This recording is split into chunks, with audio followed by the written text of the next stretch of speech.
Hi guys, welcome to How to Solutions YouTube channel. In today's video, I'm going to show you how you can delete a BeReal post. Before getting into this video, must subscribe to our YouTube channel and click on the bell icon. The first step you need to do is to open BeReal application. So once you open that, you simply need to click on any post and click on the three dots in the front of post, and then you need to click on delete my BeReal, and here you need to give a reason. So here you find different reasons. I don't like my BeReal.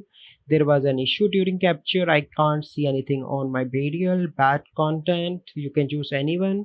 So for this case, I'm going to choose I don't like my BeReal, and then you need to click on delete my BeReal in the bottom and wait for a few seconds. So now you can see that my BeReal post is deleted. So this is a simple process by which you can delete a BeReal post. I hope you find this video helpful. If you find this video helpful, must like this video, subscribe to our YouTube channel for future videos. We'll see you in the next video. Thank you. Have a good day.